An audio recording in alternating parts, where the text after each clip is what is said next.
ನಮಸ್ಕಾರ ವೀಕ್ಷಕರೇ, ನಾನು BM ಹನೀಫ್. ಇದು ತ್ರಿವರ್ಣ ಮಾತುಕತೆ. ಇವತ್ತಿನ ನಮ್ಮ ತ್ರಿವರ್ಣ ಮಾತುಕತೆಯಲ್ಲಿ ನಾವು ಎತ್ತಿಕೊಂಡಿರುವಂತಹ ವಿಷಯ ರಾಜ್ಯದಲ್ಲಿ ಈಗ ನಡೀತಾ ಇರುವಂತಹ ಸಾಮಾಜಿಕ ಶೈಕ್ಷಣಿಕ ಜಾತಿ ಗಣತಿ. ಈಗಾಗಲೇ ಇದಕ್ಕೆ ಸಂಬಂಧಿಸಿ ಸಾಕಷ್ಟು ಗೊಂದಲಗಳು ಉಂಟಾಗಿವೆ. ಒಂದು ಕಡೆ ಬಹಳ ದೊಡ್ಡ ವಿರೋಧ ಕಾಣಿಸ್ತಾ ಇದೆ.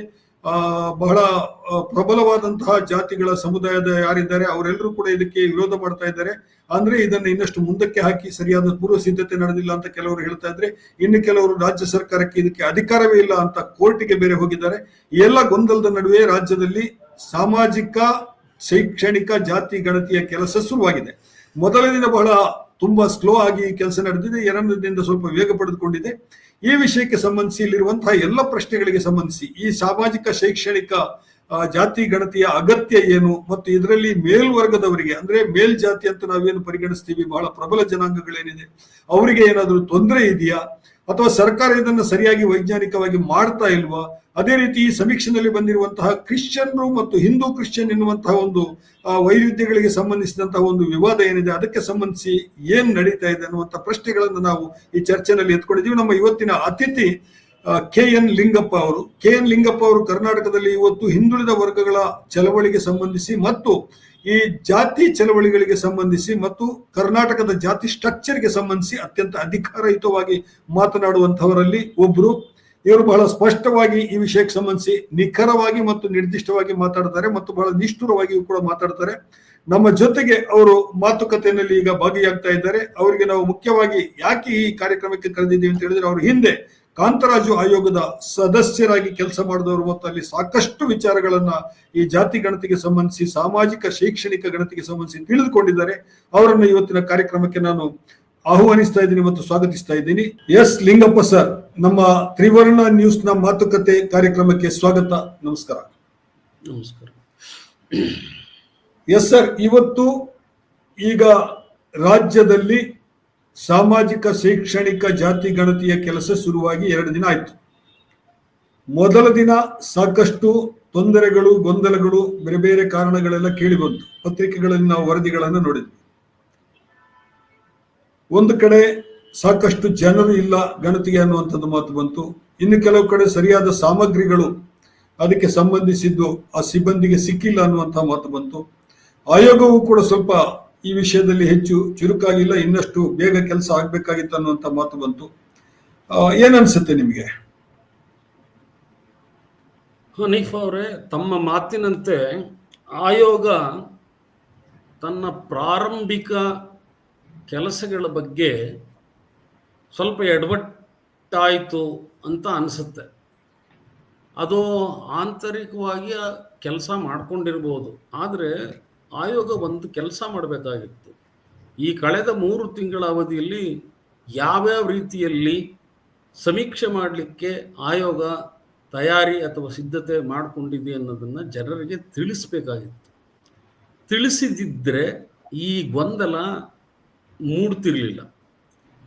ಅದರ ಜೊತೆಗೆ ಏನಾಯಿತು, ಈ ಮೊನ್ನೆ ತಾನೇ ಮಂತ್ರಿ ಮಂಡಲದಲ್ಲಿ ಕೆಲವು ಮಂತ್ರಿಗಳು, ಇದು ಪತ್ರಿಕಾ ವರದಿ ಪ್ರಕಾರ ಹೇಳೋದಾದರೆ, ಕೆಲವರು ಬಹಳ ಕಟುವಾಗಿ ವಿಮರ್ಶೆ ಮಾಡಿದ್ರು ಅನ್ನೋ ಮಾತನ್ನ ನಾವು ಕೇಳ್ಪಟ್ಟು, ಅದರಿಂದ ಏನಾಯ್ತು? ಇಲ್ಲ ಇಲ್ಲ ಇಲ್ಲ ಇದು ನಿನ್ನೆ ದಸರಾ ಉದ್ಘಾಟನಾ ಸಮಾರಂಭದಲ್ಲಿ ಮುಖ್ಯಮಂತ್ರಿಯವರು ಒಂದನ್ನು ಸ್ಪಷ್ಟಪಡಿಸಿದ್ದಾರೆ.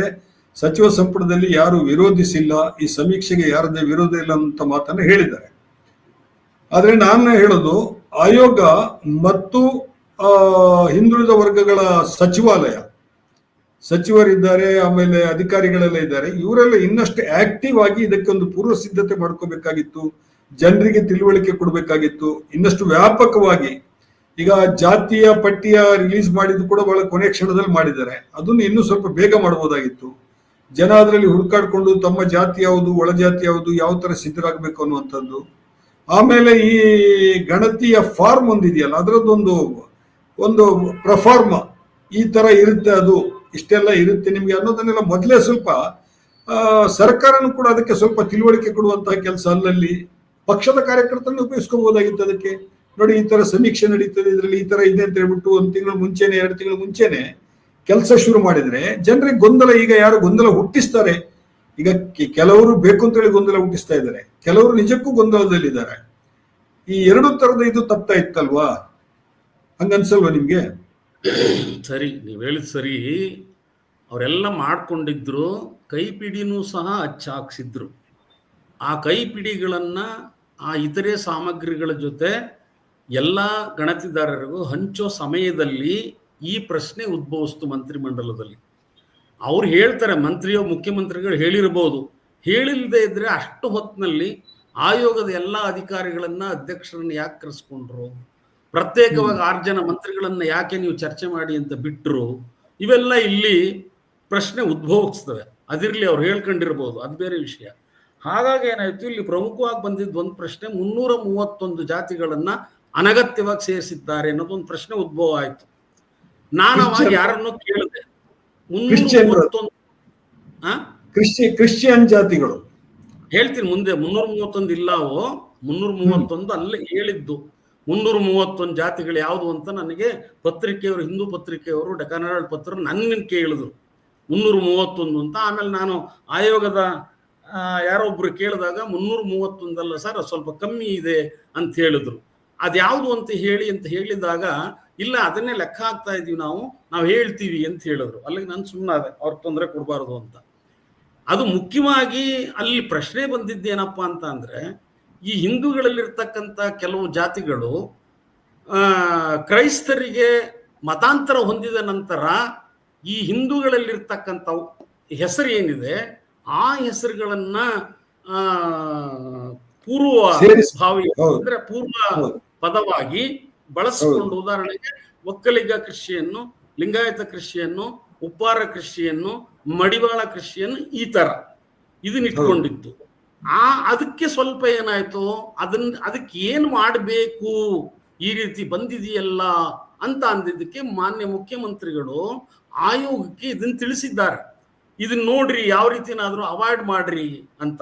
ಇಲ್ಲಿ ನಮ್ಮ ಕಡೆ ಮುಖ್ಯಮಂತ್ರಿ ಏನ್ ಹೇಳಿದ್ರು, ಆಯೋಗ ಒಂದು ಸ್ಟ್ಯಾಚ್ಯುಟರಿ ಬಾಡಿ, ನಾವು ಸರ್ಕಾರ ಅದ ಪರವಾಗಿ ಯಾರು ಮೂಗು ತೂರ್ಸಕ್ ಆಗಲ್ಲ, ಅವ್ರು ಏನು ಡಿಸಿಷನ್ ತಗೊಳ್ತಾರೋ ಅದು ಫೈನಲ್ ಅಂತ ಹೇಳಿದ್ರು ಒಂದ್ ಕಡೆ. ಆದ್ರೆ ಈ ಕಡೆ ಈ ರೀತಿ ಹೇಳಿದ್ರು. ಆವಾಗ ಅವ್ರಿಗೆ ಏನಾಯ್ತು, ಆಯೋಗದವರು ಇಡೀ ದಿನ ಸಭೆ ಮಾಡಿದ್ದಾರೆ. ಇಡೀ ದಿನ ಸಭೆ ಮಾಡಿ ಒಂದು ತೀರ್ಮಾನಕ್ಕೆ ಏನ್ ಬಂದ್ರು ಅಂದ್ರೆ, ಆ 33 ಜಾತಿಗಳು, 131 ಅಲ್ಲ, 33 ಜಾತಿಗಳಿಗೆ ಮಾಸ್ಕ್ ಮಾಡ್ತೀವಿ ಅಂತ ಹೇಳಿದ್ರು. ನಾನು ಹಾಗಂದ್ರೆ ಏನು ಅಂತ ಯಾರೋ ಪತ್ರಿಕೆಯವ್ರನ್ನ ಕೇಳಿದಾಗ, ನಮಗೂ ಅದೇ ಗೊತ್ತಾಗಿಲ್ಲ ಅಂದ್ರು, ಇದುವರೆಗೂ ಆ ವಿಷಯ ಗೊತ್ತಿಲ್ಲ ಅಂತೂ. ಹೀಗಾಗಿ ಏನಾಯ್ತು, ಅದನ್ನೆಲ್ಲ ಮಾಡಿ ಅದನ್ನ ಜಿಲ್ಲಾ ಮಟ್ಟಕ್ಕೆ, ತಾಲೂಕು ಮಟ್ಟಕ್ಕೆ ಕಳಿಸೋದು ಸ್ವಲ್ಪ ವಿಳಂಬ ಆಯ್ತು.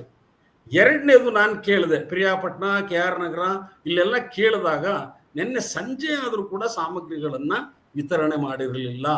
ಆಮೇಲೆ ಅವ್ರ ಕೆಲಸ ಸೋಮವಾರ ಸಂಜೆಯವರೆಗೂ ವಿತರಣೆ ಮಾಡಿಲ್ಲ.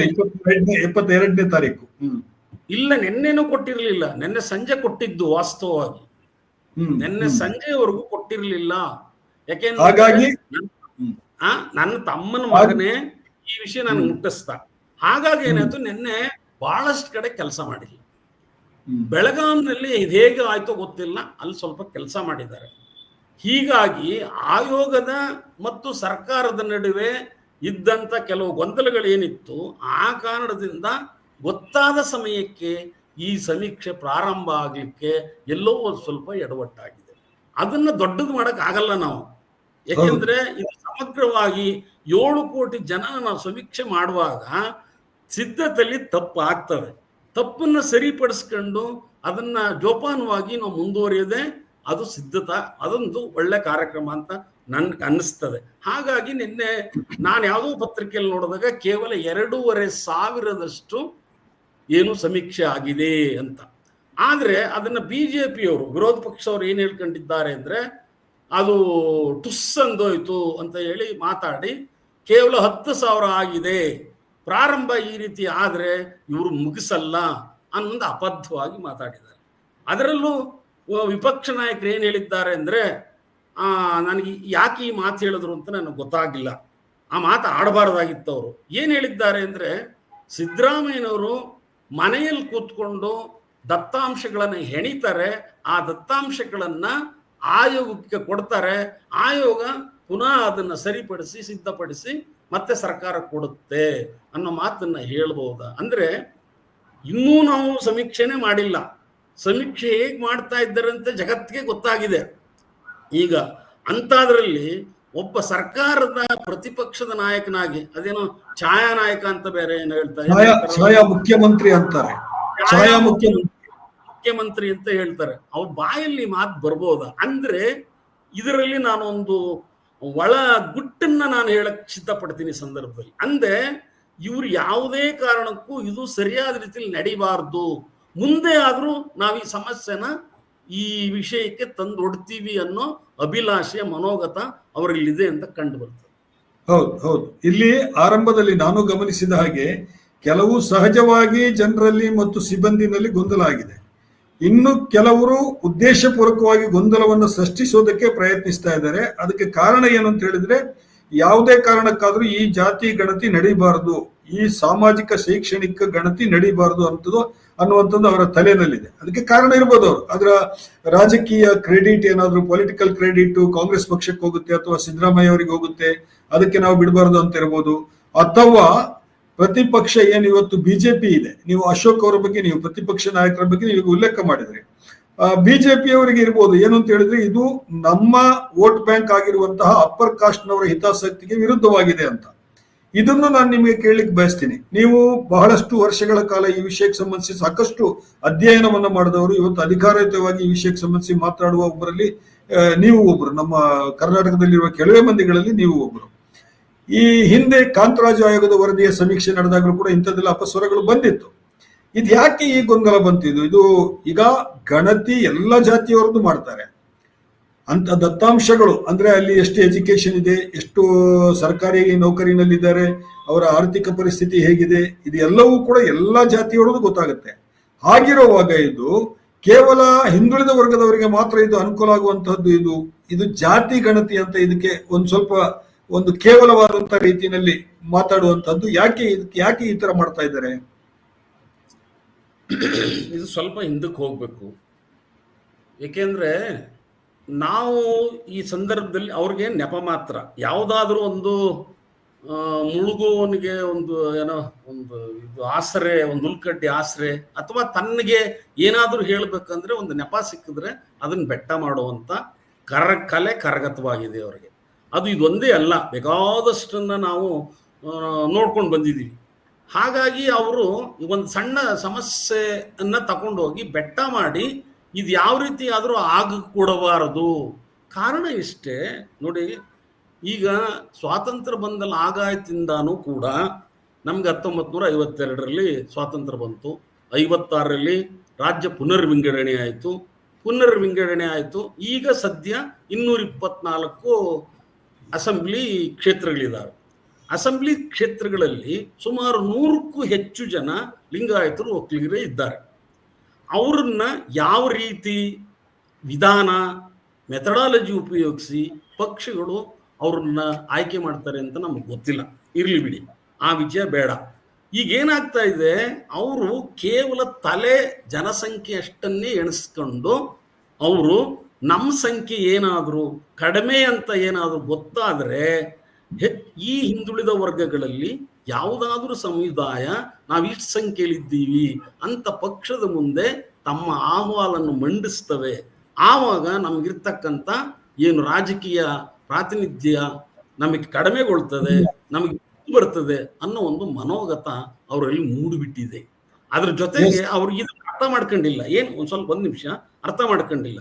ಇದರಲ್ಲಿ ನಾವು ಸಾಮಾಜಿಕ ಅಂಶಗಳು ಇವೆ, ರಾಜಕೀಯ ಅಂಶಗಳು ಇವೆ, ಶೈಕ್ಷಣಿಕ ಅಂಶಗಳಿವೆ, ಔದ್ಯೋಗಿಕ ಅಂಶಗಳಿವೆ, ಆರ್ಥಿಕ ಅಂಶಗಳಿವೆ. ಇವೆಲ್ಲವೂ ಕೂಡ ಒಂದು ರಾಜ್ಯ ಪ್ರಗತಿ ಪಥದಲ್ಲಿ ಹೋಗ್ಬೇಕಾದ್ರೆ ಎಲ್ಲ ಜಾತಿಯ ಈ ಸಮಗ್ರ ಅಂಶಗಳಿದ್ರೆ ಅದರ ಮೂಲಕ ಅದನ್ನು ತಿಳ್ಕೊಳ್ಳೋದ್ರ ಮೂಲಕ ಸರ್ಕಾರ ಅಭಿವೃದ್ಧಿ ಕಾರ್ಯ ಹಮ್ಮಿಕೊಂಡ್ರೆ ಸರ್ವರಿಗೂ ಸಮಪಾಲು ಸಮಬಾಳು ಎಂಬ ತತ್ವದ ಆಧಾರದ ಮೇಲೆ ಈ ರಾಜ್ಯನ ನಡೆಸ್ಲಿಕ್ಕೆ ಸಾಧ್ಯ ಅನ್ನೋದು ಕೆಲವರ ಅನಿಸಿಕೆ. ಆದ್ರೆ ಅವ್ರಿಗೆ ಅದಿಲ್ಲ. ಅವ್ರ ರಾಜಕೀಯವೇ ಅವ್ರ ಮುಖ್ಯವಾಗಿದೆ. ಬಹಳ ಮುಖ್ಯವಾದದ್ದು. ರಾಜಕೀಯದ್ದು ನಾವು ಪ್ರಶ್ನೆಯನ್ನು ಒಂದು ಒತ್ತಟ್ಟಿಗೆ ಇಡೋಣ. ಹೌದು, ಕರ್ನಾಟಕದ ರಾಜಕೀಯದಲ್ಲಿ ಲಿಂಗಾಯತ ಸಮುದಾಯ ಮತ್ತು ಒಕ್ಕಲಿಗ ಸಮುದಾಯ ಓವರ್ ರೆಪ್ರೆಸೆಂಟೇಷನ್ ಸಿಕ್ಕಿದೆ ಅನ್ನುವಂಥದ್ದೊಂದು ಮಾತಿದೆ. ಬ್ರಾಹ್ಮಣ ಸಮುದಾಯಕ್ಕೂ ಒಂದು ಆ ಮಾತು ಅಪ್ಲೈ ಆಗುತ್ತೆ. ಬ್ರಾಹ್ಮಣ ಸಮುದಾಯದವರಿಗೂ ಕೂಡ ಅವರಿಗಿರುವ ಸಂಖ್ಯೆಗಿಂತ ಹೆಚ್ಚು ಓವರ್ ರೆಪ್ರೆಸೆಂಟೇಷನ್ ರಾಜಕೀಯದಲ್ಲಿ ಸಿಕ್ಕಿದೆ. ಅದು ಸ್ಥಳೀಯ ಸಂಸ್ಥೆಗಳಿರ್ಬೋದು ಅಥವಾ ಶಾಸಕರ ಸಂಖ್ಯೆ ಇರಬಹುದು, ಎಲ್ಲದರಲ್ಲೂ ಕೂಡ ಜಾಸ್ತಿ ಸಿಕ್ಕಿದೆ ಅನ್ನುವಂಥದ್ದು. ಅದನ್ನು ಒಂದು ಕಡೆ ಒತ್ತಟ್ಟಿಗೆ ಇಡೋಣ. ಈಗ ಸಾಮಾಜಿಕ ಅಂಶಕ್ಕೆ ನಾವು ಒತ್ತು ಕೊಟ್ಟು ನೋಡಿದಾಗ ಲಿಂಗಾಯತ ಸಮುದಾಯ ಮತ್ತು ಒಕ್ಕಲಿಗ ಸಮುದಾಯ ಕೂಡ ಆಲೋಚನೆ ಮಾಡಬೇಕಾದಂತ ವಿಷಯ ಇದೆಯಲ್ವಾ. ಒಕ್ಕಲಿಗ ಸಮುದಾಯದಲ್ಲೂ ಬಹಳಷ್ಟು ಹಿಂದುಳಿದವರಿದ್ದಾರೆ, ಬಹಳಷ್ಟು ಬಡವರಿದ್ದಾರೆ, ಬಹಳಷ್ಟು ಮಂದಿ ಇನ್ನೂ ಸರ್ಕಾರಿ ಉದ್ಯೋಗಗಳಲ್ಲಿ ಸರಿಯಾದ ಪ್ರಾತಿನಿಧ್ಯ ಸಿಗದೆ ಇದ್ದವರಿದ್ದಾರೆ ಒಳಜಾತಿಗಳಲ್ಲಿ. ಅದೇ ರೀತಿ ಲಿಂಗಾಯತ ಸಮುದಾಯದಲ್ಲೂ ಇದ್ದಾರೆ. ಅವರಿಗೂ ಅನುಕೂಲ ಆಗುತ್ತೆ ಅನ್ನೋದು ಇವ್ರ ತಲೆಗೆ ಬರಬೇಕಲ್ವಾ. ನೋಡಿ, ರಾಜಕೀಯದಲ್ಲಿ ಇವಾಗ ಸದ್ಯಕ್ಕೆ ತಮಗದ್ ಗೊತ್ತಿರೋದೆ, ನೀವು ಹಿರಿಯ ಪತ್ರಕರ್ತರು, ಇವಾಗ 27% ಕುಟುಂಬ ರಾಜಕೀಯವಾಗಿ ಉಳಿದಿದೆ ಇವತ್ತು. ಇನ್ನು ಉಳಿದ ಹಾಗೆ 73% ಯಾರಿಗೂ ಇರೋದು ಬೇರೆಯವ್ರಿಗಿರೋದು. ಇನ್ನೊಂದು 10-15 ವರ್ಷದೊಳಗಡೆ ಯಾವ MLA MP ಕೇಳಿದ್ರು ನನ್ನ ತಂದೆ ಅಥವಾ ನಮ್ಮ ತಾತ MLA ಆಗಿದ್ದ MP ಆಗಿದ್ದ ಅಂತ 100% ಆಗಿಬಿಡುತ್ತೆ. ಆವಾಗ 100% ಆಗುತ್ತೆ. ಆವಾಗ ಅವರ ಮನೆತನದಲ್ಲಿ ಯಾರಾದ್ರೂ MLA MP ರಾಜ್ಯಸಭೆ ಮೆಂಬರ್ ಆಗ್ಬೇಕು ಅಂತ ಅವ್ರು ಆಲೋಚನೆ ಮಾಡ್ತಾರೆ. ವಿನಃ ತನ್ನ ಜಾತಿಲಿ ಇರ್ತಕ್ಕಂಥ ಬಡವರ ಬಗ್ಗೆ ಯಾಕೆ ಯೋಚನೆ ಮಾಡಕ್ ಹೋಗ್ತಾರೆ?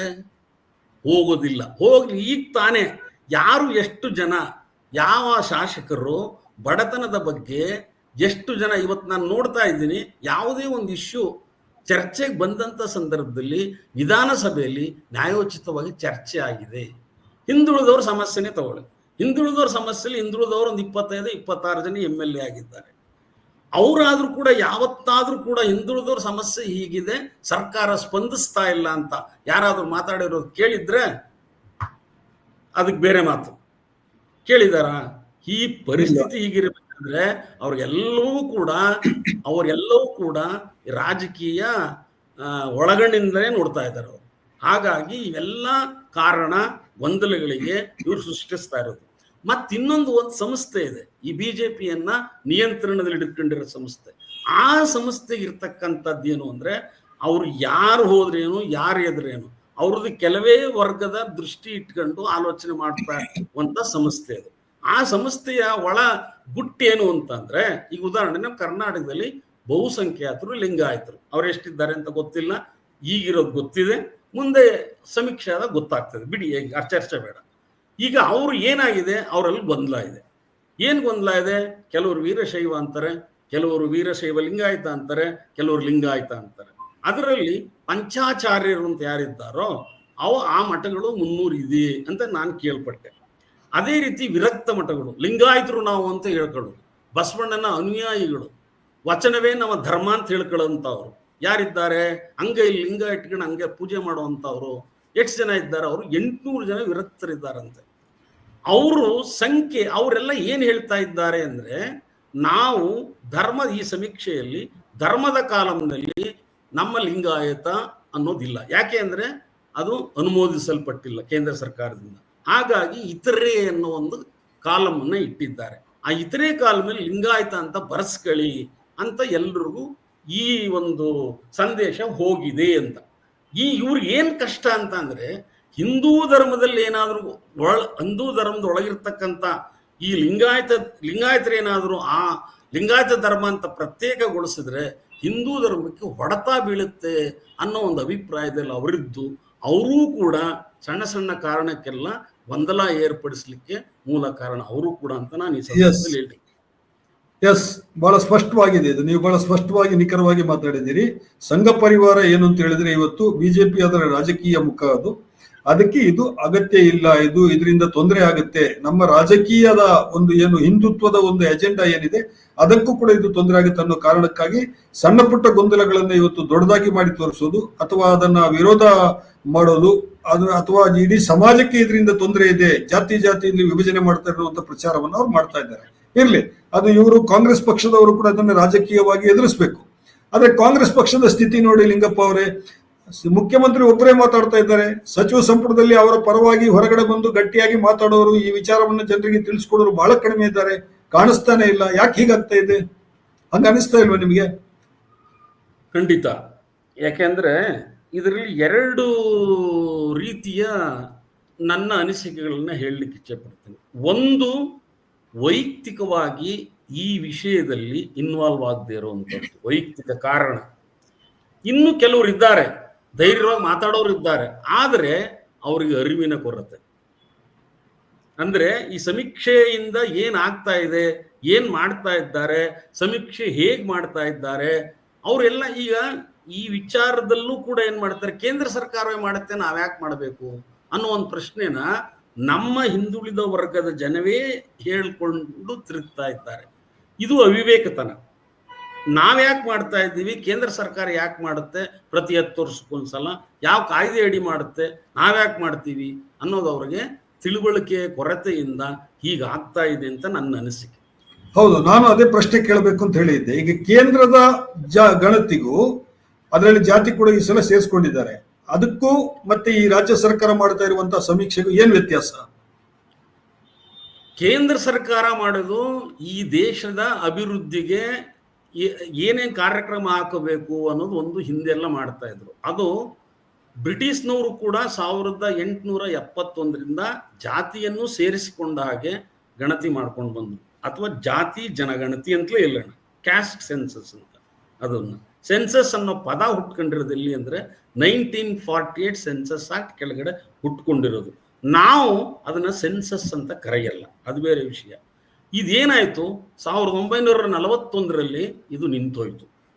ನಿಂತೋದ್ಮೇಲೆ ನಮಗೆ ಸ್ವಾತಂತ್ರ್ಯ ನಾವು ಗಳಿಸಿದ ಮೇಲೆ ಇದು ಪ್ರತಿ 10 ವರ್ಷಕ್ಕೊಂದ್ಸಲ ಈ ಜನಗಣತಿ ನಡಿಬೇಕು ಅಥವಾ ಜಾತಿ ಜನಗಣತಿ ನಡಿಬೇಕು ಅನ್ನೋ ಪ್ರಶ್ನೆ ಬಂದಾಗ ಅದಕ್ಕೊಂದು ಕಾಯ್ದೆ ಬೇಕು ಅಂತೇಳಿ ನಾನು ಹೇಳಿದ್ದೀಗ ಆ ಕಾಯ್ದೆಯನ್ನ ರಚಿಸ್ತಾರೆ.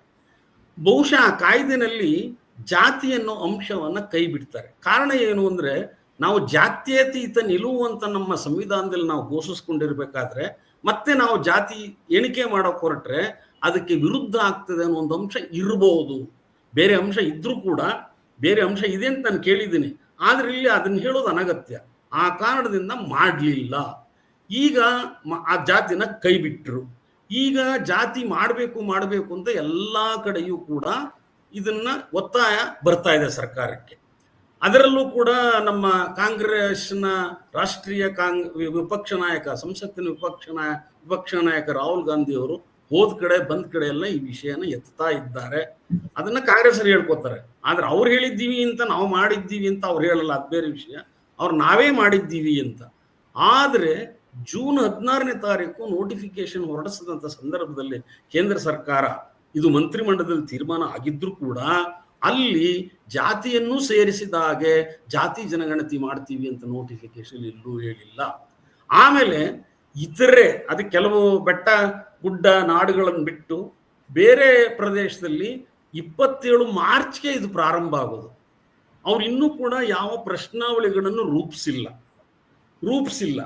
ಜಾತಿಯನ್ನ ತಕೊಂಡಾಗ ನಾವು ಏನಕ್ಕೆ ಮಾಡ್ತೀವಿ ಅಂತ ಇದುವರೆಗೂ ಕೂಡ ಯಾರು ಕೂಡ ರಿಜಿಸ್ಟ್ರಾರ್ ಜನರಲ್ ಆಫ್ ಇಂಡಿಯಾ ಆಗಲಿ ಅಥವಾ ಸಂಬಂಧಪಟ್ಟ ಹೋಮ್ ಡಿಪಾರ್ಟ್ಮೆಂಟ್ ಅಲ್ಲಿ ಅವರಾಗ್ಲಿ ಯಾರು ಕೂಡ ಹೇಳ್ಕೊಳ್ದೇನೆ ಅಥವಾ ಅವ್ರ ಪ್ರಶ್ನಾವಳಿಗಳನ್ನ ರೂಪಿಸ್ದೇನೆ ಇದ್ದಾಗ ಅವ್ರು ಏಕೆ ಮಾಡ್ತಾರೆ ಅಂತ ಹೇಳೋದು ಅದು ಈ ಸಂದರ್ಭದಲ್ಲಿ ಸರಿಯಲ್ಲ. ಆದ್ರೆ ಈ ಕಡೆ ಬನ್ನಿ, ಈ ಕಡೆ ಯಾಕೆ ನಾವು ರಾಜ್ಯದಲ್ಲಿ ಇದನ್ನ ಮಾಡ್ತಾ ಇದ್ದೀವಿ ಅಂತ ಹೇಳಿದ್ರೆ, ಇದು 1992 ನವೆಂಬರ್ 16ರಂದು ಸರ್ವೋಚ್ಚ ನ್ಯಾಯಾಲಯ ಕೊಟ್ಟ ತೀರ್ಪಿಗನುಗುಣವಾಗಿ ಎಲ್ಲ ರಾಜ್ಯದಲ್ಲೂ ಕೂಡ ಶಾಶ್ವತ ಹಿಂದುಳಿದ ಆಯೋಗಗಳನ್ನು ರಚನೆ ಮಾಡಿದ್ದಾರೆ. ಅದಕ್ಕೆ ಕಾಯ್ದೆನೂ ಕೂಡ ತಂದಿದ್ದಾರೆ. ಕೇಂದ್ರದಲ್ಲೂ ಇತ್ತು, ಅದು ಕೇಂದ್ರದಲ್ಲಿ ಆ ಕಾಯ್ದೆನ ರದ್ದಾಯಿತು. ಮೊನ್ನೆ ಈ ಹತ್ತಿರದಲ್ಲಿ ತಿದ್ದುಪಡಿ ಮಾಡಿದ್ರು, 101ನೇ ತಿದ್ದುಪಡಿ ಅಥವಾ 102ನೇ ತಿದ್ದುಪಡಿ, ನಾನು ಮರ್ತೋಗಿದೆ. ಆ ತಿದ್ದುಪಡಿಗೆ ಅನುಗುಣವಾಗಿ ಅದು ಹೋಯಿತು. ಈಗ ನಾವು ಮಾಡೋ ಉದ್ದೇಶ, ಮೊದಲನೇ ಉದ್ದೇಶ ಏನು ಅಂತ ಹೇಳಿದ್ರೆ, ನಾವು ಇರ್ತಕ್ಕಂಥ ಜಾತಿ ಪಟ್ಟಿನ ಪರಿಷ್ಕರಣೆ ಮಾಡಬೇಕು. ಪರಿಷ್ಕರಣೆ ಯಾವಾಗ ಮಾಡಬೇಕು? ನೀವು ಜಾತಿ ಪಟ್ಟಿ ಜಾರಿಗೆ ಬಂದ 10 ವರ್ಷದಲ್ಲಿ ಅದನ್ನ ನೀವು ಪರಿಷ್ಕರಣೆ ಮಾಡಬೇಕು. ಅದು ನಮ್ಮ ಕಾಯ್ದೆ ಯಾವುದು? ಕರ್ನಾಟಕ ರಾಜ್ಯ ಹಿಂದುಳಿದ ವರ್ಗಗಳ ಆಯೋಗದ ಕಾಯ್ದೆ 1995 ಸೆಕ್ಷನ್ 11ರಲ್ಲಿ ಈ ಮಾತನ್ನ ಹೇಳ್ತದೆ. ಅದನ್ನ ಮಾಡಬೇಕು ಅಂದ್ರೆ ನಮಗೆ ಎಂಪಿರಿಕಲ್ ಡೇಟಾ ಬೇಕು. ಯಾವುದು ಎಂಪಿರಿಕಲ್ ಡೇಟಾ ಅಂದ್ರೆ ಅದಕ್ಕೆ ಅಲ್ಲೇ ಹೇಳುತ್ತೆ ಕಾಯ್ದೆನಲ್ಲಿ, ಅದನ್ನ ಅಮೆಂಡ್ಮೆಂಟ್ ಕೂಡ ಮಾಡಿದ್ದಾರೆ. ಅದನ್ನ ತಪ್ಪಾಗಿ ಇವತ್ತು ನ್ಯಾಯಾಲಯದಲ್ಲಿ ಅದನ್ನ ಮರೆಮಾಚಿದ್ದಾರೆ ಯಾರು ಪೆಟಿಷನರ್ ಕಡೆಯವರು. ಅಲ್ಲಿ ಏನ್ ಹೇಳ್ತಂದ್ರೆ ಇದನ್ನ ನಾವು ಕಂಡ್ಕೋಬೇಕು ಅಂತಂದ್ರೆ ರಾಜ್ಯದ ಸಮಗ್ರ ಜನತೆಯನ್ನು ಕೂಡ ನಾವು ಸಮೀಕ್ಷೆ ಮಾಡಬೇಕು, ಅಂದ್ರೆ ಸರ್ವೆ ಮಾಡಬೇಕು ಅನ್ನೋದನ್ನ ತಿದ್ದುಪಡಿ ಮಾಡಿದ್ರು. ಮೊದಲು ಅದು ಬ್ಯಾಕ್ವರ್ಡ್ ಕ್ಲಾಸ್ ಅಂತ ಇತ್ತದು. ಆ ಬ್ಯಾಕ್ವರ್ಡ್ ಕ್ಲಾಸ್ ಅನ್ನೋ ಪದ ತೆಗೆದು ಇಡೀ ಸಮಗ್ರ ಜನತೆ, ರಾಜ್ಯದ ಜನತೆ ಅಂತ ಹೇಳಿ ಮಾಡಿದ್ದಾರೆ. ಹಾಗಾಗಿ ನಾವು 10 ವರ್ಷಕ್ಕೊಂದ್ಸಲ ಮಾಡಬೇಕು. ಇದು ಯಾವಾಗ ಮಾಡಬೇಕಾಗಿತ್ತು? ಈ ಜಾತಿ ನಮಗೆ ಈ ಮೀಸಲಾತಿ ಬಂದದ್ದು 1994ರಲ್ಲಿ. ಅಂದ್ರೆ 10 ವರ್ಷಕ್ಕೊಂದ್ಸಲ ಅಂತ ಹೇಳಿದ್ರೆ 2004 ಅಥವಾ 5ರಲ್ಲಿ ಮಾಡಬೇಕಾಗಿತ್ತು. ಮಾಡಲಿಲ್ಲ. ಯಾಕೆ ಅಂತ ನಾವು ಈ ಉತ್ತರ ಹೇಳಕ್ಕೂ ಆಗಲ್ಲ. 2015ರಲ್ಲಿ ಸರ್ಕಾರ ಆಯೋಗ ಮಾಡಿದೆ. ದುರದೃಷ್ಟವಶಾತ್ ಅದನ್ನ ತಪ್ಪರ್ಥ ಕಲ್ಪನೆ ಮಾಡಿಕೊಂಡು ಅದರ ಬಗ್ಗೆ ಅಪಪ್ರಚಾರ ಮಾಡಿದವರೇ ಮೇಲ್ಗೈ ಪಡೆದುಕೊಂಡ್ರು. ಸರ್ಕಾರವು ಕೂಡ ಅಪಪ್ರಚಾರಕ್ಕೆ ಮಣಿದು ಇವತ್ತಿಗೂ ಬಿಡುಗಡೆ ಮಾಡಲಿಲ್ಲ. ಅದು ಈ ಹಿಂದುಳಿದ ವರ್ಗಗಳ ಅದು ದುರಂತ ಅಂತ ಹೇಳಬಹುದು. ಹಾಗಾಗಿ ಈ ವಿಷಯದಲ್ಲಿ ಆಯ್ತು. ಅದಾದ್ಮೇಲೆ ಇನ್ನೊಂದೇನು, ಎರಡನೇದು, ನೀವು ಬೇಕು ಅಂದ್ರೆ ಆ ಎಂಪಿರಿಕಲ್ ಡೇಟಾ ಇಟ್ಕೊಂಡು ನೀವು ಹೊಸದಾಗಿ ಹಿಂದುಳಿದ ವರ್ಗಗಳ ಜಾತಿಯ ಪಟ್ಟಿಯನ್ನು ಮಾಡ್ಲಿಕ್ಕೆ ಬರ್ತದೆ. ಎರಡನೇದು. ಮೂರನೇದು, ಒಂದು ವೇಳೆ ಸರ್ಕಾರ ಮನಸ್ಸು ಮಾಡಿದ್ರೆ ಯಾವ್ಯಾವ ಜಾತಿಗಳು ಹಿಂದೆ ಬಿದ್ದಿದ್ದಾವೆ, ಅವು ಸಮಾನತೆ ದೃಷ್ಟಿಯಿಂದ ಸರಿ ಸಮಾನತೆಗೆ ಬರಬೇಕು ಅಂದ್ರೆ ಅವುಗಳನ್ನ ಮೇಲೆತ್ತಬೇಕು. ಆ ಮೇಲೆತ್ತಬೇಕಾದ್ರೆ ಸರ್ಕಾರ ಅದ್ರ ಜೊತೆ ಕೈಗೂಡಿಸ್ಬೇಕು, ವಿಶೇಷವಾದ ಕಾರ್ಯಕ್ರಮಗಳು ಹಮ್ಮಿಕೋಬೇಕು ಅನ್ನೋ ದಿಸೆಯಲ್ಲಿ. ಈ ಮೂರನೇದನ್ನ ನಾನು ಖಂಡಿತ ಹೇಳ್ತೀನಿ, ಯಾವ ಸರ್ಕಾರವೂ ಮಾಡಲ್ಲ. ಅದನ್ನ ಹೇಳ್ತಾರಷ್ಟೇ. ಈಗೇನಾಗಿದೆ, ಮೊದಲನೇ 2 ನಾನು ಹೇಳಿದ್ನಲ್ಲ, ಆ ಕಾರ್ಯಕ್ರಮಗಳು ಹಿಂದಕ್ಕೆ ಹೋಗಿದ್ದಾವೆ. ಈಗ ಬರ್ತಾ ಇರೋದು ಈ ಕಾರ್ಯಕ್ರಮ. ಸಂತೋಷ. ನೀವು ಮಾಡ್ತಿರೋ ಬಿಡ್ತಿರೋ ಅದು ಕಡ್ಡಾಯವಾಗಿ ಮಾಡಲೇಬೇಕಾದದ್ದು. ಅದು ಮಾಡಿಸಿದ್ರೆ ಕೋರ್ಟ್ ಹೋದ್ರೆ, ರಿಟ್ ಆಫ್ ಮ್ಯಾಂಡಮಸ್ ಹೋದ್ರೆ ಕೋರ್ಟ್ ಡೈರೆಕ್ಷನ್ ಕೊಡುತ್ತೆ, ಅದ್ರ ಬೇರೆ ವಿಷಯ. ಈ ಮೂರನೇದು ಮಾಡಬೇಕಾದ್ರೆ ಅದು ಸರ್ಕಾರಕ್ಕೆ ಸಂಬಂಧಪಟ್ಟ ವಿಷಯ. ಅದು ಎನೇಬಲಿಂಗ್ ಅಷ್ಟೇ. ಮಾಡಿದ್ರೆ ಮಾಡಬಹುದು, ಬಿಟ್ಟರೆ ಬಿಡಬಹುದು. ಈ ಕಾರಣಕ್ಕೋಸ್ಕರ ನಾವು ನಮ್ಮ ಸಮೀಕ್ಷೆಗೂ ಕೇಂದ್ರ ಸರ್ಕಾರ ಮಾಡುವ ಸೆನ್ಸಸ್ಗೂ ಇರ್ತಕ್ಕಂಥ ವ್ಯತ್ಯಾಸ ಸದ್ಯಕ್ಕೆ. ಎಸ್, ರಾಜ್ಯ ಸರ್ಕಾರದ ಸಮೀಕ್ಷೆಯಲ್ಲಿ ಪ್ರತಿಯೊಂದು ಸಮುದಾಯದ್ದು ಸಾಮಾಜಿಕ, ಶೈಕ್ಷಣಿಕ ಮತ್ತು ಔದ್ಯೋಗಿಕ, ಅಂದ್ರೆ ಸರ್ಕಾರಿ ನೌಕರಿಯಲ್ಲಿ ಎಷ್ಟು ಮಂದಿ ಇದ್ದಾರೆ ಅನ್ನುವಂಥದ್ದು, ಮತ್ತು ಆರ್ಥಿಕವಾಗಿ ಎಷ್ಟು ಬಲಾಢ್ಯರಾಗಿದ್ದಾರೆ ಅಥವಾ ದುರ್ಬಲರಾಗಿದ್ದಾರೆ ಅನ್ನೋದೆಲ್ಲ ಈಗ ಗೊತ್ತಾಗುತ್ತೆ. ಹೀಗೆ ಗೊತ್ತಾದಾಗ ಇದರಿಂದ ನಾವು ನಮ್ಮ ಬಜೆಟ್ ಅನ್ನು ತಯಾರು ಮಾಡುವಾಗ ಮುಂದಿನ ವರ್ಷದ್ದು ಆಯಾ ಪ್ರದೇಶದಲ್ಲಿ ಆಗಲಿ ಅಥವಾ ಯಾವುದೇ ಒಂದು ಜಾತಿಯ ಒಳಜಾತಿಗಳಲ್ಲಿ, ಉಪಜಾತಿಗಳಿರ್ತವೆ, ಈಗ ಒಳಜಾತಿಗಳಿರ್ತವೆ. ದಲಿತರಲ್ಲಿ ಸಾಕಷ್ಟು ಈಗಾಗಲೇ ನಮ್ಗೆ ಬಹಳ ದೊಡ್ಡ ಚರ್ಚೆ ನಡೀತದ್ದು. ಒಳಜಾತಿದು ಒಳ ಮೀಸಲಾತಿಯ ಆಯೋಗ ವರದಿ ಕೊಟ್ಟು ಅದೊಂದು ಸರ್ಕಾರ ಈಗ ಜಾರಿಗೆ ತಂದಿದೆ. ಅದರಿಂದ ತುಂಬಾ ಒಳ್ಳೆಯದಾಗುತ್ತೆ ಅಂತೇಳಿ ಎಲ್ರಿಗೂ ಅನಿಸಿದೆ ಈಗ ದಲಿತರಿಗೆ. ಅದೇ ರೀತಿ ಎಲ್ಲ ಸಮುದಾಯಗಳಲ್ಲೂ, ಲಿಂಗಾಯತ ಸಮುದಾಯದ ಒಳಗಡೆನೂ ಕೂಡ ಬಹಳಷ್ಟು ಸಣ್ಣ ಪುಟ್ಟ ಜಾತಿಗಳಿವೆ, ಬಹಳ ಕೆಳ ಜಾತಿಗಳು ಅಂತೇಳಿ ಕನ್ಸಿಡರ್ ಆದಂತವರಿದ್ದಾರೆ. ಅವರಿಗೂ ಕೂಡ ಸರಿಯಾದ ಸರ್ಕಾರದ ಸೌಲಭ್ಯಗಳು ತಲುಪಿಲ್ಲ. ಅವರು ಸಮಾನತೆಗೆ ಇನ್ನು ಹತ್ರ ಬಂದಿಲ್ಲ. ಅವರಿಗೂ ಕೂಡ ಇದರಿಂದ ಅನುಕೂಲ ಆಗುತ್ತೆ.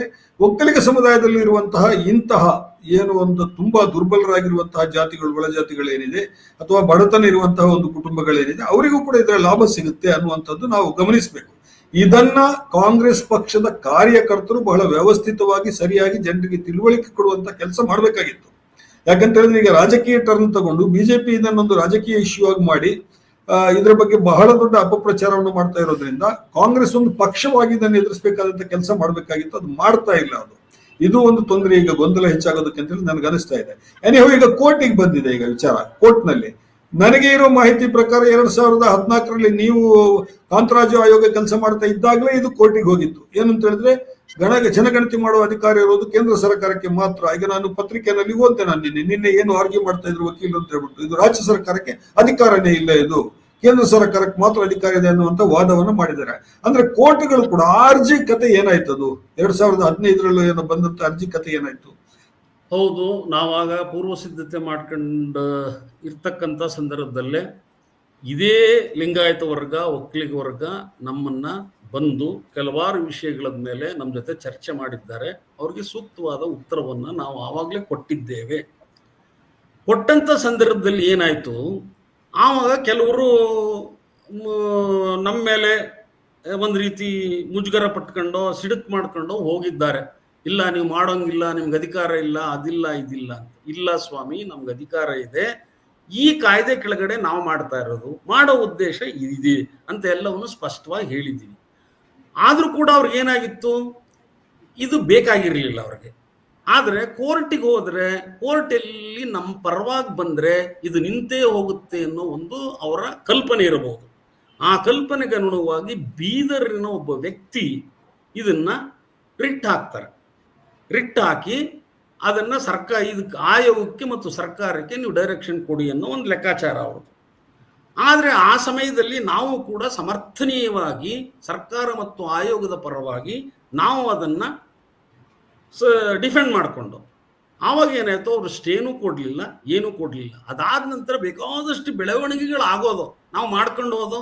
ಆಮೇಲೆ ಮತ್ತೆ ಬೇರೆ ಬೇರೆ ಕಾರಣಕ್ಕೋಸ್ಕರ ಇಂಪ್ಲೀಡ್ ಆದರು ಕೆಲವು ಜನ. ಹೀಗಾಗಿ 10 ವರ್ಷ ಕಳೆದರೂ ಕೂಡ ನನ್ನ ತಿಳುವಳಿಕೆ ಮಟ್ಟಿಗೆ ಆ ಪ್ರಕರಣ ಇನ್ನೂ ಕೂಡ ವಿಲೇವಾರಿ ಆಗಿಲ್ಲ. ಒಂದು ವೇಳೆ ವಿಲೇವಾರಿ ಆಗಿದ್ದಿದ್ರೆ ಇವತ್ತು ಮತ್ತೆ ಅದೇ ವಿಷಯದ ಮೇಲೆ ಇವತ್ತು ಯಾವ ಒಬ್ಬ ವ್ಯಕ್ತಿಯು ಕೂಡ ಮತ್ತೆ ನ್ಯಾಯಾಲಯದ ಕಟಕಟೆ ಹತ್ತುವಂತ ಪ್ರಸಂಗ ಬರ್ತಿರ್ಲಿಲ್ಲ. ಎಸ್, ಇದು ಒಂದು ರೀತಿಯಲ್ಲಿ ಆಗಿದ್ದು ಕೂಡ ಒಳ್ಳೆಯದಾಯಿತು. ನ್ಯಾಯಾಲಯ ಮತ್ತೆ ಈಗ ಇವತ್ತು ನಾನು ನ್ಯಾಯಾಲಯದ ಇವತ್ತು ಸಂಜೆ ಹೊತ್ತಿಗೆ ಕಲಾಪ ಮುಗಿದಿದೆ. ಇವತ್ತು ಏನು ತೀರ್ಪೇನು ಬಂದಿಲ್ಲ ಅಥವಾ ಮಧ್ಯಂತರ ಆದೇಶ ಬಂದಿಲ್ಲ, ನಾಳೆಗೆ ಪೋಸ್ಟ್ಪೋನ್ ಆಗಿದೆ. ನಾಳೆ ಬುಧವಾರ ಮತ್ತೆ ಕಲಾಪ ಮುಂದುವರಿಯಲಿದೆ. ಬಹುತೇಕ ನಾನು ಬಹಳಷ್ಟು ಮಂದಿ ನ್ಯಾಯವಾದಿಗಳನ್ನ ಇದಕ್ಕೆ ಸಂಬಂಧಿಸಿ ವಿಚಾರಿಸಿದಾಗ ಅವ್ರು ಹೇಳಿದ್ರು, ಇಲ್ಲ ಸ್ಟೇ ಕೊಡ್ಲಿಕ್ಕೆ ಬರೋದಿಲ್ಲ, ಅದಕ್ಕೆ ಆ ಥರದ್ದು ಯಾವುದು ಸಾಧ್ಯತೆಗಳು ಇಲ್ಲ. ಯಾಕೆಂತ ಹೇಳಿದ್ರೆ ಹಿಂದುಳಿದ ವರ್ಗಗಳ ಆಯೋಗ ಅದು ಸ್ಟ್ಯಾಟ್ಯೂಟರಿ ಬಾಡಿ, ಅದು ಅದರ ಕೆಲಸವನ್ನ ಮಾಡಬೇಕಾಗುತ್ತೆ, ಅದರಲ್ಲಿ ನ್ಯಾಯಾಂಗ ಹಸ್ತಕ್ಷೇಪ ಮಾಡ್ಲಿಕ್ಕೆ ಆಗೋದಿಲ್ಲ ಅನ್ನುವಂಥದ್ದು. ಎರಡನೇದು, ಅರ್ಜಿದಾರರು ಏನು ಎತ್ತಿರುವಂತಹ ಪಾಯಿಂಟ್ ಏನಿದೆ ಇದು ಕೂಡ ಬಹಳ ದುರ್ಬಲವಾಗಿದೆ ಅನ್ನುವಂಥದ್ದು ಒಂದು. ಅದೇ ಬಹಳ ಮುಖ್ಯವಾಗಿ ಇದು ಕೇಂದ್ರ ಸರ್ಕಾರಕ್ಕೆ ಮಾತ್ರ ಮಾಡೋ ಅಧಿಕಾರ ಇರೋದು ಅನ್ನುವಂಥದ್ದು. ಅದನ್ನು ನೀವು ಸ್ಪಷ್ಟವಾಗಿ ಹೇಳಿದ್ರಿ, ರಾಜ್ಯ ಸರ್ಕಾರಕ್ಕೆ ಯಾವ ಸೆಕ್ಷನ್ಗಳ ಪ್ರಕಾರ, ಯಾವ ಕಾನೂನಿನ ಪ್ರಕಾರ ಅಧಿಕಾರ ಇದೆ ಅನ್ನುವಂಥದ್ದು. ಬಹುಶಃ ನೋಡೋಣ. ಆದ್ರೆ ಒಂದು ರಾಜಕೀಯ ವಾತಾವರಣ ಒಂದು ಆರಂಭದಲ್ಲಿ ಒಂದು ಕಲುಷಿತವಾಗುವಂತಹ ಒಂದು ವಿದ್ಯಮಾನ ನಡೆದಿದೆ. ಇದರಿಂದ ಸಮಾಜದಲ್ಲಿ ಜಾತಿಗಳ ನಡುವೆ ವೈಷಮ್ಯ ಉಂಟಾಗುತ್ತೆ ಅನ್ನುವಂತಹ ಪ್ರಚಾರ ಬಹಳ ದೊಡ್ಡ ಮಟ್ಟದಲ್ಲಿ ನಡೆದಿದೆ. ಅದು ಸುಳ್ಳು ಅನ್ನೋದು ನಾವೀಗ ಮಾಡಿರುವಂತಹ ಒಂದು ಚರ್ಚೆಯಿಂದ ನಮಗೆ ಗೊತ್ತಾಗುತ್ತೆ. ಪ್ರತಿಯೊಂದು ಸಮುದಾಯಕ್ಕೂ ಕೂಡ ಆ ಸಮುದಾಯದಲ್ಲಿರುವಂತಹ ಬಡವರಿಗೆ ಮತ್ತು ಹಿಂದುಳಿದವರಿಗೆ ಇದರಿಂದ ಈ ಸಮೀಕ್ಷೆ ವೈಜ್ಞಾನಿಕವಾಗಿ ಸರಿಯಾಗಿ ಆದ್ರೆ ಸರ್ಕಾರದ ಸೌಲಭ್ಯಗಳು ಹೆಚ್ಚು ಪರಿಣಾಮಕಾರಿಯಾಗಿ ಲಭಿಸೋದಕ್ಕೆ ಮತ್ತು ಹ್ಯಾವ್ಸ್ ಅಂಡ್ ಹ್ಯಾವ್ ನಾಟ್ಸ್ ನಡುವಿನ ಅಂತರ ಕಡಿಮೆ ಮಾಡೋದಕ್ಕೆ ಯೋಜನೆಗಳನ್ನು ಹಾಕೊಳ್ಳೋದಕ್ಕೆ ಇದು ಅನುಕೂಲ ಆಗುತ್ತೆ ಅನ್ನುವಂಥದ್ದು. ಏನೋ ಹೇಳ್ಬೇಕು ಅಂತಿದ್ದೀರಿ ಕೊನೆಯದಾಗಿ? ಏನು ಅಂದ್ರೆ, ಈ ಕಾಂತರಾಜ ಆಯೋಗ ಕೊಟ್ಟಂತ ವರದಿಯನ್ನ ವಿರೋಧಿಸಿದ ಜನ ಇದ್ದಾರಲ್ಲ, ಅವರು ಆವಾಗ ಹೇಳಿದ್ದೇನು, ಅವೈಜ್ಞಾನಿಕವಾಗಿದೆ ಅಂತ ಹೇಳಿದ್ರು. ನಾನು ಹಲವಾರು ಚರ್ಚೆಗಳಲ್ಲಿ ಭಾಗವಹಿಸಿದಾಗ ಆ ಭಾಗವಹಿಸಿದ ಜನನ ನಾನು ಕೇಳಿದ್ದೀನಿ, ಏನು ಅವೈಜ್ಞಾನಿಕ ಅಂದ್ರೆ ನಿಮ್ಮ ದೃಷ್ಟಿನಲ್ಲಿ ಅಂತ ಕೇಳಿದಾಗ, ಅವರು ಎಲ್ಲರ ಮನೆಗೂ ಹೋಗಿಲ್ಲ, ಹಾಗಾಗಿ ಅವೈಜ್ಞಾನಿಕ ಅಲ್ರಿ. ಎಲ್ಲರ ಮನೆಗೂ ಹೋಗಿಲ್ಲ ಅನ್ನೋದು ಅವೈಜ್ಞಾನಿಕ ಅಂತ ಹೇಳಕ್ ಬರಲ್ಲ. ಅದು ಹೆಚ್ಚು ಅಂತ ಅಂದ್ರೆ ಆ ಗಣತಿದಾರನ ಲ್ಯಾಪ್ಸ್ ಅಷ್ಟೆ. ಈಗ ಅದಕ್ಕೆ ಬೇಕಾದಷ್ಟು ಕಾರಣಗಳಿದಾವೆ. ಆದರೂ ಕೂಡ ನಾವು 94.5% ನಾವು ಮಾಡಿದ್ದೀವಿ. ಒಂದು, ಇವ್ರು ಹೇಳ್ಕೊಂಡು ಬಂದಾಗ ಈಗಿನ ಆಯೋಗ ಏನ್ ಮಾಡ್ಬೇಕಾಗಿತ್ತು, ಆ ಪ್ರಮುಖವಾದ 2 ಜಾತಿಗಳನ್ನ ಮುಖ್ಯಸ್ಥರನ್ನ ಆ ಸಂಘ ಸಂಸ್ಥೆಯವ್ರನ್ನ ಕರೆಸಿ ಮಾತಾಡಬೇಕಾಗಿತ್ತು.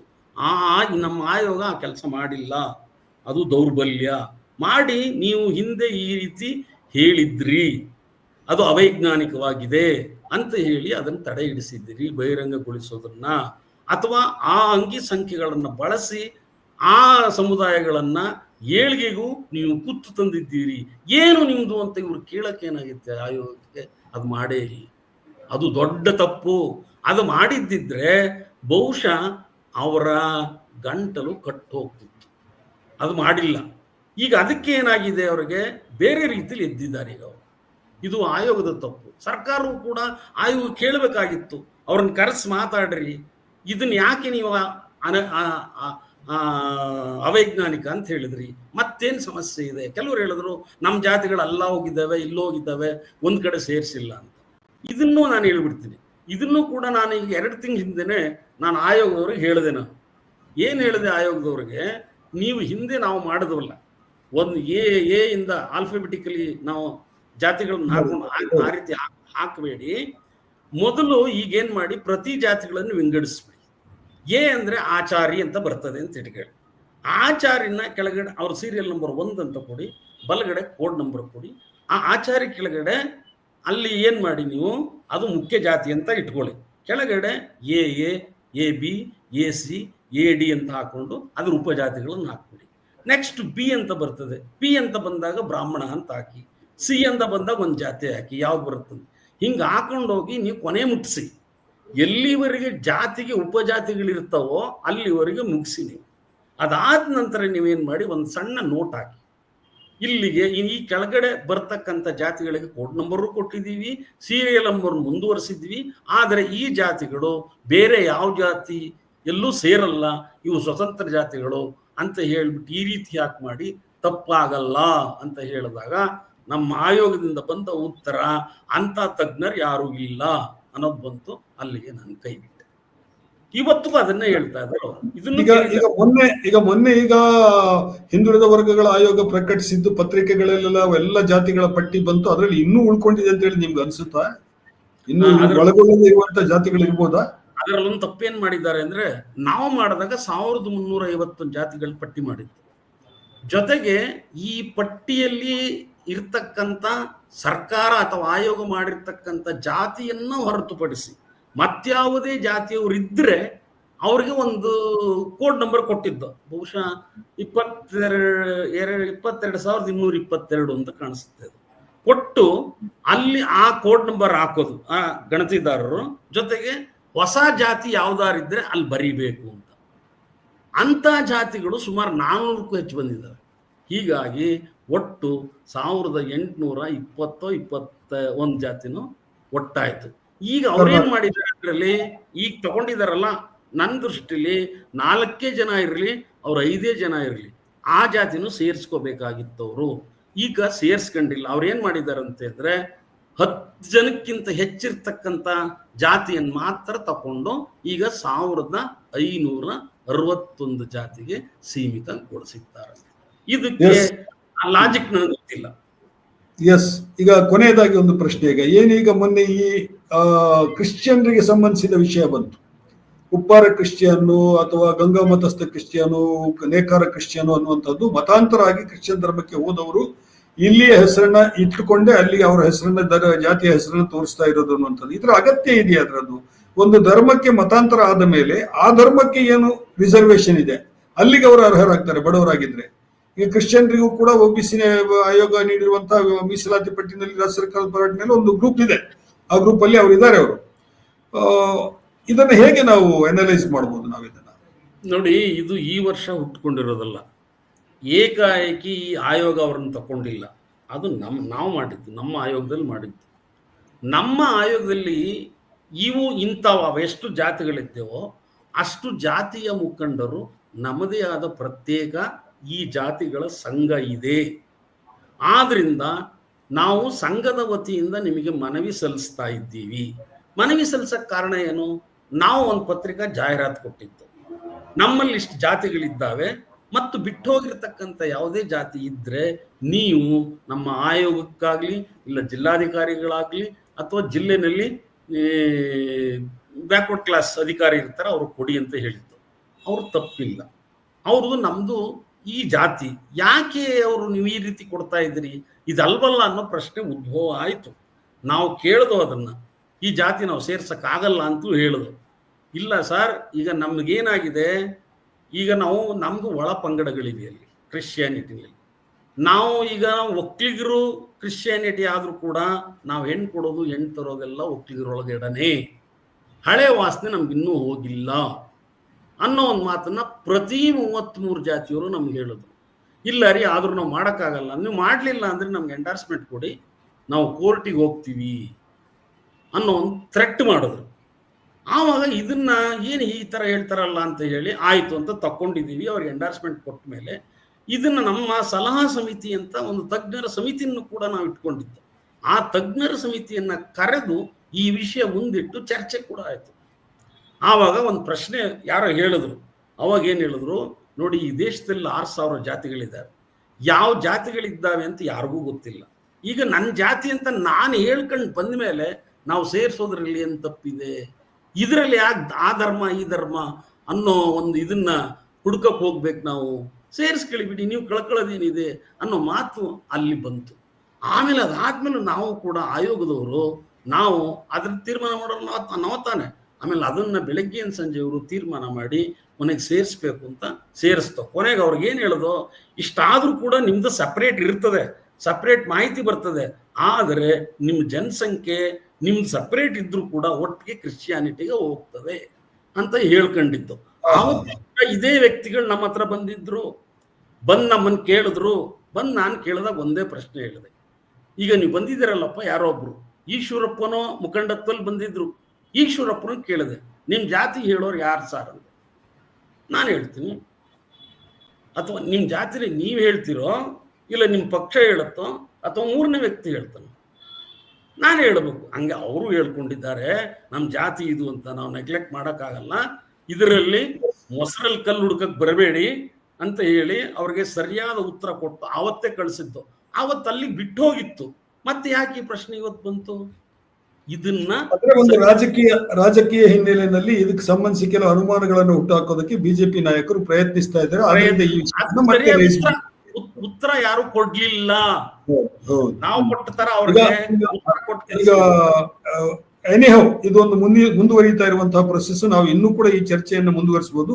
ಈ ಚರ್ಚೆಯ ಉದ್ದೇಶ ಇಷ್ಟೇ, ಏನು ಗೊಂದಲಗಳು ಉಂಟಾಗಿದೆ, ಆ ಗೊಂದಲಗಳು ಯಾಕೆ ಉಂಟಾಗಿದೆ, ಅದರ ಹಿಂದಿರುವಂತಹ ನಿಜವಾದ ಕಾರಣಗಳೇನು, ರಾಜಕೀಯ ಕಾರಣಗಳೇನು, ಮತ್ತು ನಮ್ಮ ಸಮಾಜ ಇದನ್ನು ಹೇಗೆ ಅರ್ಥ ಮಾಡ್ಕೊಳ್ಬೇಕು ಅನ್ನೋದಕ್ಕೆ ಸಂಬಂಧಿಸಿ ನಾವೀಗ ಒಂದು ಸಣ್ಣ ಈ ಮಾತುಕತೆಯನ್ನು ನಿಮ್ಮ ಜೊತೆಗೆ ಮಾಡಿದ್ದೇವೆ. ಎನಿಹೌ ನಮ್ಮ ತ್ರಿವರ್ಣ ನ್ಯೂಸ್ನ ಈ ಚರ್ಚೆಯಲ್ಲಿ ನೀವು ಭಾಗವಹಿಸಿ ಸಾಕಷ್ಟು ಮಾಹಿತಿಗಳನ್ನು ನಮ್ಗೆ ಕೊಟ್ಟಿದ್ದೀರಿ. ಲಿಂಗಪ್ಪ ಅವರೇ, ಧನ್ಯವಾದಗಳು. ಇಲ್ಲ, ಸಾಕಷ್ಟು ಮಾಹಿತಿ ಚರ್ಚೆ ವಿನಿಮಯ ಆಗಿದೆ. ನಾನು ಒಂದ್ ಕಡೆಯಿಂದ ಏನು ಬಂದಿಲ್ಲ, ನೀವು ಅಷ್ಟು ಸಾಕಷ್ಟು ತಿಳ್ಕೊಂಡು ಹೇಳಿದಿರಿ. ಅಂತೂ ಜನರಿಗೆ ತಿಳುವಳಿಕೆ ಮೂಡಿಸ್ಬೇಕು ಅನ್ನೋದು ನಮ್ಮಿಬ್ಬರ ಅಭಿಪ್ರಾಯನೂ. ಬಹುಶಃ ಅದಾಗಿದೆ ಅಂತ ಅನ್ಸ್ಕೊಂಡಿದ್ದೀನಿ ನಾನು.